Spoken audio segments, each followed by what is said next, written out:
Morning बच्चों, आज मैं आपको पाठ 10 परोपकारी आंद्रे पाठ पढ़ाने जा रही हूँ। तो सबसे पहले मैं आपको इसका सारांश बता देती हूँ कि इस पाठ में क्या कहा गया है और किसके बारे में बताया गया है।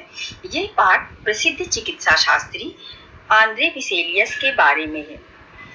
1514 में बेल्जियम के ब्रसेल्स में जन्मे आंद्रे की रुचि चिकित्सा विज्ञान में थी। चिकित्सा विज्ञान यानी मेडिकल साइंस में थी। आंद्रे मानव शरीर की आंतरिक बनावट का अध्ययन करना चाहते थे। इस कार्य के लिए वे मुर्दों की चीरफाड़ करते थे।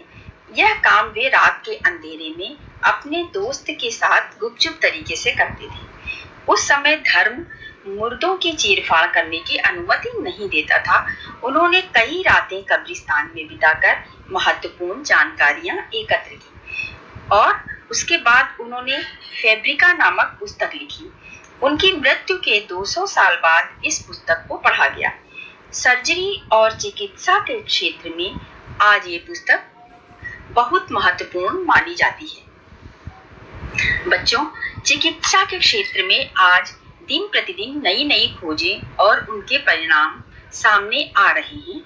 चिकित्सक गंभीर से गंभीर बीमारियों का इलाज करने में सक्षम है। ये सब चिकित्सा क्षेत्र में निरंतर शोध और अनुसंधान से संभव हो रहा है। निरंतर शोध किए जा रहे हैं, निरंतर अनुसंधान किए जा रहे हैं। चिकित्सा शास्त्रियों की वर्षों की मेहनत का ये सुफल है कि आज हम बड़ी से बड़ी बीमारियों से भी बच निकलते हैं, सुरक्षित जीवन जी रहे हैं। जैसे अभी आपने देखा कि कोरोना नामक महामारी आई। इसी तरीके की बहुत सी ऐसी बीमारियां थी जिनका पहले कोई इलाज नहीं था, लेकिन जो हमारे चिकित्सा विज्ञानी थे, इन्होंने निरंतर शोध और अनुसंधान किया और उन बीमारियों का पता लगाया और उसके बाद उस बीमारी से कैसे सुरक्षित किया जाए मनुष्य को, कैसे लोगों का इलाज किया जाए, इसके लिए उन्होंने बहुत से टीके बनाए, बहुत सी दवाइयां बनाई।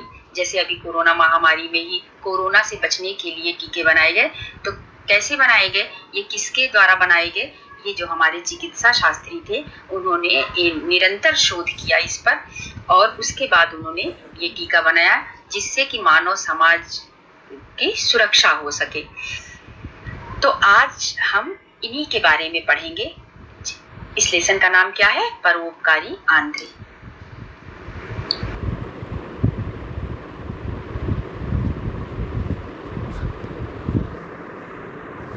अब ऊपर देखिए, पाठ 10 परोपकारी आंद्रे। आप जानते ही हैं, हमारे चिकित्सा विज्ञान ने आज बहुत उन्नति कर ली है। हमारा जो मेडिकल साइंस है उसने बहुत प्रगति कर ली है। 1-2 रोग ही ऐसे बचे हैं जिनका चिकित्सा विज्ञानी कोई उपचार न खोज पाए होंगे। कुछ ही रोग ऐसे बचे हैं जिनका जो चिकित्सा विज्ञानी है, जो हमारे साइंटिस्ट हैं, वो उसका उपचार नहीं खोज पाए हैं और उन्होंने क्या किया है, निरंतर शोध और अनुसंधान से बहुत से भयंकर रोगों का इलाज ढूंढ लिया है। इनके अध्ययन और परिश्रम का ही ये परिणाम है कि हमारा जीवन आज अधिक सुरक्षित है। इन्होंने निरंतर अध्ययन किया और परिश्रम किया, उसी का ये परिणाम है कि आज मानव जीवन पहले से अधिक सुरक्षित है। कभी वे भी दिन थे जब कोई मामूली बीमारी भी जानलेवा सिद्ध हुआ करती थी। कभी ऐसे भी दिन थे कि कोई मामूली बीमारी भी हो जाती थी तो उसका इलाज ना होने के कारण लोगों की मृत्यु हो जाया करती थी।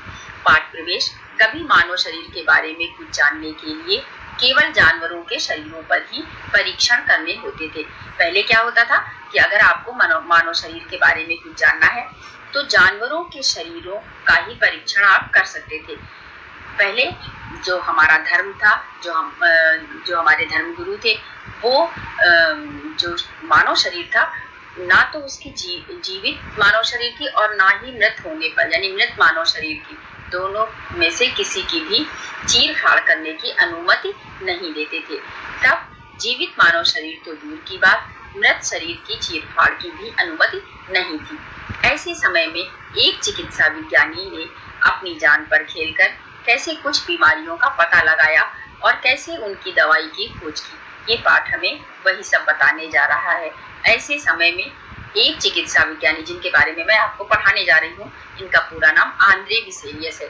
इन्होंने कैसे अपनी जान पर खेलकर, अपनी जान की परवाह भी नहीं करके इन्होंने कुछ बीमारियों का पता लगाया और कैसे उनकी दवाई की खोज की। ये पाठ हमें यही सब बताने जा रहा है।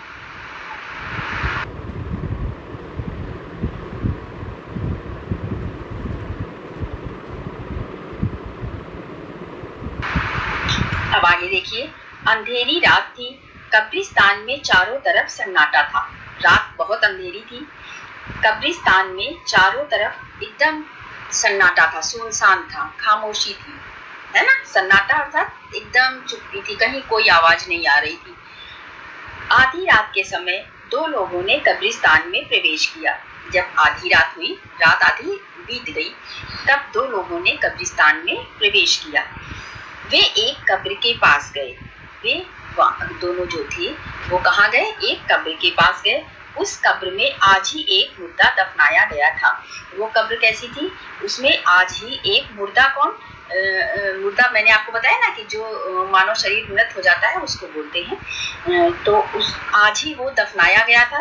दफनाया गया था यानी मिट्टी में उसे दबा दिया गया था। मैंने आपको बताया था ना कि कैसे कब्र बनाई जाती है, मिट्टी को खोद के उसके बाद में उसमें गड्ढा किया जाता है मानव शरीर के बराबर का, और उसके बाद उसके अंदर उस शरीर को रखकर और ऊपर से फिर से मिट्टी डाल जाती है और भी कुछ चीजें उसके अंदर डाली जाती हैं। तो उसको ही बोलते हैं वो दफनाना। ठीक है, तो वो मिट्टी में मृत शरीर को क्या कर दिया गया था? दबा दिया गया था। मृत शरीर को कुछ रीति रिवाज होते हैं, उनके अनुसार उसको मिट्टी में दबा दिया जाता है। ठीक, तो उसको बोलते हैं दफनाया या दफनाना, शरीर को दफनाना। दोनों ने मिलकर कब्र की मिट्टी हटाई। तो वो जो प्लेस होता है ना, उसे ही कब्र बोलते हैं, जहां पर उस मुर्दे को यानी मृत शरीर को दफनाया जाता है यानी मिट्टी में दबाया जाता है, फिर उसके ऊपर से मिट्टी ऊपर से डाल दी जाती है, तो उसको क्या बोलते हैं? कब्र बोलते हैं। ठीक है, वे, जैसे मैंने आपको बताया था ना कि वे एक कब्र के पास आए। उस कब्र में आज ही एक मुर्दा दफनाया गया था। दोनों ने मिलकर कब्र की मिट्टी हटाई। जो दोनों लोग थे, कौन कौन था? आंद्रे विसेलियस और लुइस, दोनों मित्र थे। उन्होंने क्या किया? दोनों ने वो कब्र जो थी उसकी मिट्टी हटा दी। फिर एक व्यक्ति वहां पहरा देने लगा, और उसमें से फिर एक व्यक्ति उठा और उसने क्या किया? पहरा देने लगा वहां पर कि कोई आ ना जाए, क्योंकि ये कार्य वो कैसे कर रहे थे? सभी लोगों से छिपकर कर रहे थे।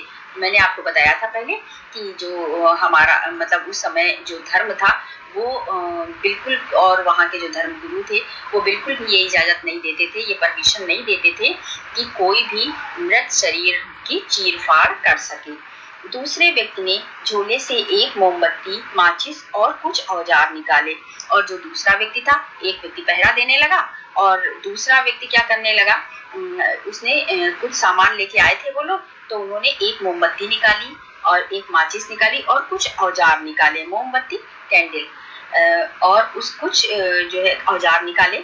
मोमबत्ती जलाकर वो व्यक्ति मुर्दे की चीरफाड़ करने लगा। उसने कैंडल जलाई और मैंने आपको बताया ना कि कब्र से उन्होंने मिट्टी हटा दी थी। मोमबत्ती जलाकर वो व्यक्ति क्या करने लगा? जो औजार लाया था ना, उससे मुर्दे की चीरफाड़ करने लगा। बीच बीच में वो अपनी नोटबुक में कुछ लिखता भी जा रहा था, और बीच बीच में वो अपनी एक नोटबुक लेके आया था, उसमें वो कुछ लिखता जा रहा था। जैसे ही रात बीतने की हुई, जैसे ही रात समाप्त होने लगी, उसने काम बंद कर दिया। उन दोनों लोगों ने काम बंद कर दिया और कब्र पर फिर से मिट्टी डाल दी, और जो कब्र थी उस पर फिर से मिट्टी डाल दी, और दोनों कब्रिस्तान से बाहर आ गए। और दोनों कब्रिस्तान से बाहर आ गए, जहाँ पे कब्र को दफनाया जाता है, उस स्थान को क्या बोलते हैं? कब्रिस्तान बोलते हैं। आगे देखिए, वे दोनों लोग कोई जादूगर या तांत्रिक नहीं थे। वे दोनों जो आए थे वो कोई जादूगर और तांत्रिक नहीं थे। जादूगर और तांत्रिक नहीं थे, मतलब कि कोई जादू टोना करने वाले व्यक्ति नहीं थे, और जो जादू टोना का प्रयोग करते हैं ऐसे कोई व्यक्ति नहीं थे। ना ही वे मुर्दे जगाने वाले कोई फकीर या अघोरी थे। फकीर अर्थात कोई जैसे साधु होते हैं ना, वैसे ही होते हैं फकीर भी, तो ना तो वो थे वो, और ना अघोरी थे। ये जो है शिव की उपासना करने वाला यानी शिव की पूजा करने वाला एक संप्रदाय होता है, उसमें अघोरी होते हैं। तो वो बता रहे हैं कि ना तो कोई वो अघोरी थे, ना कोई फकीर थे यानी कोई साधु थे, सन्यासी थे, और ना तो कोई जादू टोना करने वाले थे, ना कोई तंत्र मंत्र करने वाले थे। वो मुर्दे की चीर फाड़ करने वाला व्यक्ति एक डॉक्टर था। मुर्दे की जो चीर फाड़ कर रहा था वो कौन था? एक डॉक्टर था, चिकित्सक था। उसका नाम था आंद्रे विसेलियस और उसके साथ था उसका दोस्त लुइस। उसका नाम क्या था? जो चीर फाड़ कर रहा था उसका नाम था आंद्रे विसेलियस, जो कि एक चिकित्सक था, डॉक्टर था। और उसके साथ में जो था उसका दोस्त, वो उसका नाम क्या था? लुइस था।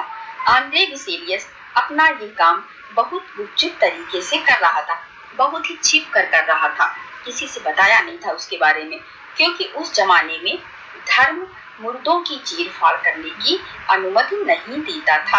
क्योंकि वो जो समय था, उस समय मुर्दों की जो धर्म था वो मुर्दों की यानी मृत शरीर की चीर फाड़ करने की आज्ञा नहीं देता था, परमिशन नहीं देता था।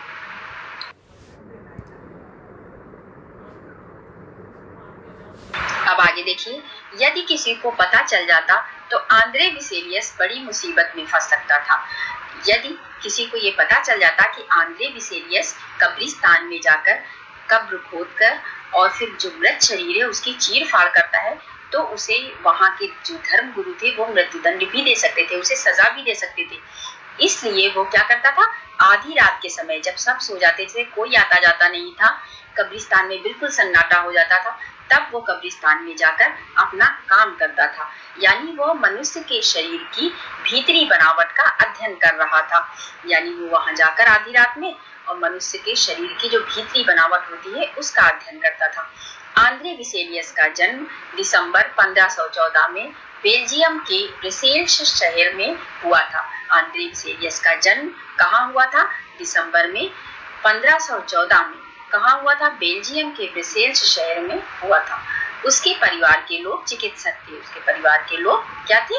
डॉक्टर थे और दवाएं भी बनाते थे। इस कारण चिकित्सा विज्ञान में आंद्रे की बचपन से रुचि थी। यही कारण था कि आंद्रे की रुचि बचपन से ही किसमें थी? मेडिकल साइंस में, चिकित्सा विज्ञान में थी। सन 1533 से 1536 तक उसने यूनिवर्सिटी ऑफ पेरिस के मेडिकल स्कूल में पढ़ाई की। सन 1533 से और 1536 तक उसने यूनिवर्सिटी ऑफ पेरिस के मेडिकल स्कूल में पढ़ाई की। यहाँ उसने जानवरों की चीर फाड़ करके उनके विभिन्न अंगों की बनावट का अध्ययन किया यानी उसकी पढ़ाई किया, है ना। जानवरों की चीर फाड़ तो कर सकते थे, उसकी तो परमिशन थी, इसलिए उसने क्या किया, जानवरों की चीर फाड़ करके उनके अंगों की जो बनावट थी उसका अध्ययन किया। उसने मानव शरीर की हड्डियों का भी अध्ययन किया और वहां पर जो उसे आसानी से उपलब्ध हो सकता था उसका भी उसने अध्ययन किया, क्योंकि वे वहां आसानी से उपलब्ध थी। मानव शरीर की हड्डियां और जानवरों की चीर फाड़ करना, उनके विभिन्न अंगों की बनावट को देखना, वो उसे वहां पर आसानी से उपलब्ध हो जाता था, इसलिए उसने वहां पर इन सब का अध्ययन किया। आंद्रे विसेलियस पशुओं की चीर फाड़ करके शरीर विज्ञान पढ़ाते समय बार बार ये सोचता था कि इस तरह प्राप्त की गई जानकारी प्रमाणित तो कहीं नहीं जा सकती। आंद्रे विसेलियस जब पशुओं की चीर फाड़ करके जो शरीर विज्ञान जब पढ़ा रहा होता था उस समय वो बार बार ये सोचता था कि जो ये जानवरों के शरीर की बनावट को देखकर जो जानकारी मुझे मिल रही है वो क्या नहीं हो सकती है? प्रमाणित नहीं हो सकती है, इसे साबित नहीं किया जा सकता, इसे सिद्ध नहीं किया जा सकता, है ना। एक घोड़े या कुत्ते या गाय के शरीर में और मानव शरीर में अंतर है। उसे ये पता था कि जो एक घोड़े का शरीर होता है या कुत्ते का शरीर होता है या गाय का शरीर होता है और जो मानव का शरीर होता है, इन दोनों में बहुत अंतर है। जानवर और मनुष्य दोनों प्राणी हैं, दोनों प्राणी तो हैं, इसलिए उनकी शरीर रचना अंदर से एक सी होगी, ये मानना उचित नहीं है। जानवर और मनुष्य दोनों प्राणी हैं, इसलिए ये मान लिया जाए कि उनके शरीर की रचना एक जैसी होगी और उस शरीर के अध्ययन के लिए, मानव शरीर के अध्ययन के लिए जानवरों के शरीर का अध्ययन किया जाए तो ये सही नहीं होगा। उसको ये बात समझ में नहीं आ रही थी और वो ये कहता भी था कि ये मानना भी उचित नहीं है, दोनों प्राणी तो हैं लेकिन बनावट सभी की अलग अलग है। मानव शरीर की बनावट कैसी है, वो पशुओं के शरीर से किस तरह अलग है, आंद्रे ये सब भी जानना चाहता था और उसके मन में बार बार ये बात आ रही थी कि मानव शरीर की बनावट कैसी है, वो पशुओं से किस तरह से भिन्न है, वो ये जानना चाहता था। कौन? Andre Vesalius.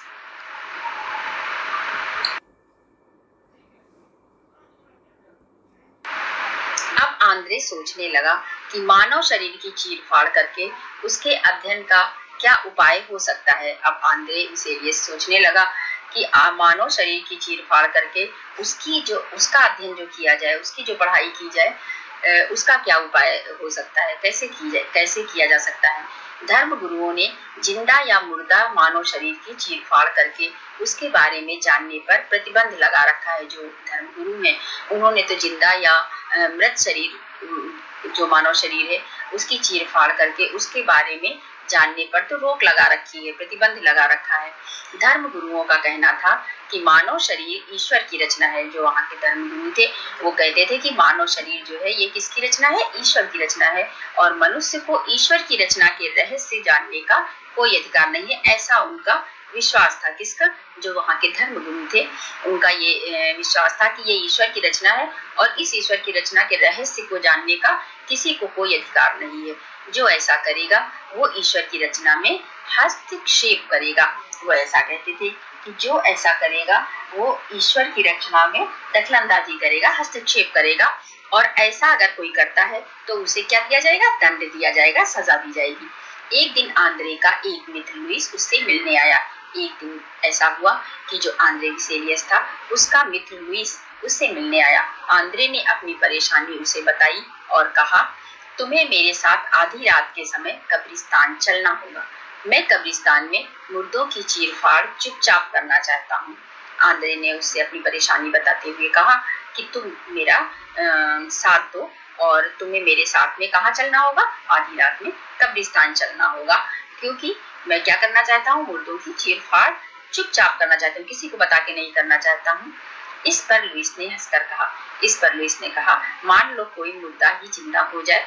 हंसकर कहा कि मान लो हम लोग चीर-फाड़ कर रहे हो या हम लोग कब्र खोद रहे हो और कब्रिस्तान में ही कोई मुर्दा ही जिंदा हो जाए। आगे देखिए, मजाक मत करो, मैं मानव शरीर की रचना के बारे में जानना चाहता हूँ ताकि मनुष्य को होने वाले बहुत से रोगों के उपचार के उपाय किए जा सके। ये किसने कहा? आंद्रे विसेलियस ने कहा अपने मित्र से कि भाई मजाक मत करो, मैं मानव शरीर की जो रचना है उसके बारे में जानना चाहता हूँ। क्यों जानना चाहता हूँ? जिससे मैं क्या करूँ, मनुष्य के अंदर जो बीमारियां हो जाती हैं, जो रोग हो जाते हैं, उनका उपचार कैसे किया जाए, उसके उपाय कर सकूं। इसके लिए मैं मानव शरीर की रचना के बारे में जानना चाहता हूँ। हाँ, मैं समझ गया, तुम मेरे दोस्त हो, इसलिए तुम्हारी बात नहीं टाल सकता। किसने कहा? लुईस ने कहा कि हाँ, मैं समझ गया, तुम मेरे फ्रेंड हो, दोस्त हो, इसलिए तुम्हारी बात को मैं टाल नहीं सकता हूँ। तुम्हें लगता है कि मुर्दे जीवित मानव को निरोगी बनाने में सहायक हो सकते हैं, तो ये जीवित मानव भी तुम्हारा सहायक हो सकता है। उसने अपने मित्र से कहा कि अगर तुम्हें ऐसा लगता है कि जो मृत शरीर है तो वो जो है जीवित मानव को निरोगी बनाने में सहायक हो सकता है, तो मैं जो जीवित मानव हूँ, तो मैं भी तुम्हारी हेल्प कर सकता हूँ, मैं तुम्हारी सहायता कर सकता हूँ। इसके बाद उन दोनों ने कई रातें कब्रिस्तान में बिताई। रात में वे अपना काम करते और दिन भर नोट्स बनाते। इस तरह विसेलियस ने मानव शरीर की संरचना पर अद्भुत और प्रामाणिक जानकारी एकत्र करके फैब्रिका नाम की पुस्तक लिखी। इसके बाद उन्होंने क्या किया, कई रातें वो इसी तरीके से कब्रिस्तान में आते थे और कब्र से मिट्टी हटाते थे, फिर मुर्दे को निकालते थे, उसकी चीर-फाड़ करते थे, फिर उसका अध्ययन करते थे, और जब रात बीतने को होती थी तो उसको वो उसी में बंद करके और चले जाते थे। और ये भी करते थे कि वो अपना जब काम कर रहे होते थे तो क्या करते थे, नोट्स बनाते जाते थे। इस तरह से विसेलियस ने जो मानव शरीर की संरचना थी, उसकी बनावट थी, उस पर क्या किया, अद्भुत और प्रामाणिक, जो साबित हो सके, जो सिद्ध सही जानकारी थी, उसको उन्होंने एकत्र किया, अर्थात इकट्ठा किया, और फिर उन्होंने क्या लिखा, एक पुस्तक लिखी। उस पुस्तक का नाम क्या था? फैब्रिका। अब आंद्रे विसेलियस की परीक्षा की घड़ी आई। यानी अब तो इन्हें साबित करना था जो इन्होंने खोज किया था और जो उन्होंने पुस्तक लिखी थी। इसके लिए उन्होंने क्या किया, उन्होंने डॉक्टरों, वैज्ञानिकों और विद्वानों की एक सभा आयोजित की। उन्होंने क्या किया, डॉक्टरों, वैज्ञानिकों और विद्वानों की एक सभा आयोजित की। सभा को संबोधित करते हुए विसेलियस ने कहा, मैं आज आपसे एक नई बात कहने जा रहा हूँ।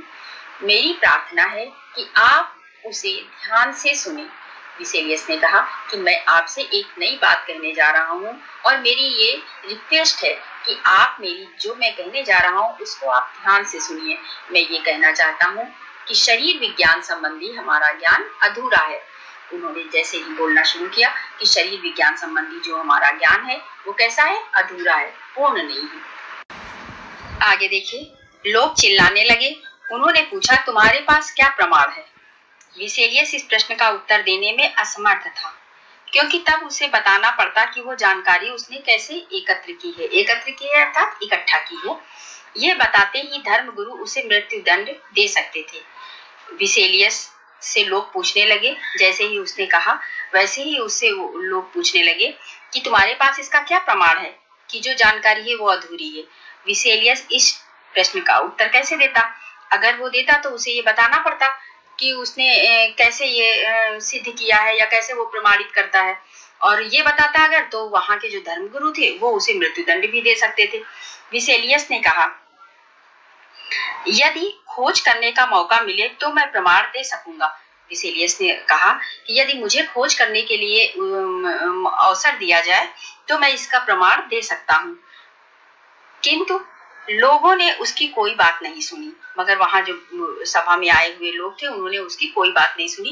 गुस्से से उस पर जूते चप्पलें फेंकने लगे और गुस्से से उसके ऊपर जूते चप्पलें फेंकने लगे। विसेलियस बड़ी मुश्किल से उस सभा से बचकर निकल सका। बड़ी मुश्किल से वो अपनी जान बचाकर वहां से निकला।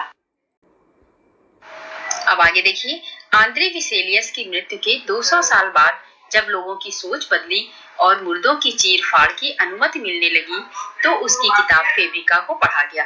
आंद्रे विसेलियस की मृत्यु के लगभग 200 साल के बाद जब लोगों की सोच में परिवर्तन हुआ और किसकी अनुमति मिली? जो मृत शरीर था उसकी चीर फाड़ की अनुमति जब मिलने लगी तो उसकी किताब जो उसने फेब्रिका नामक पुस्तक लिखी थी उसको पढ़ा गया।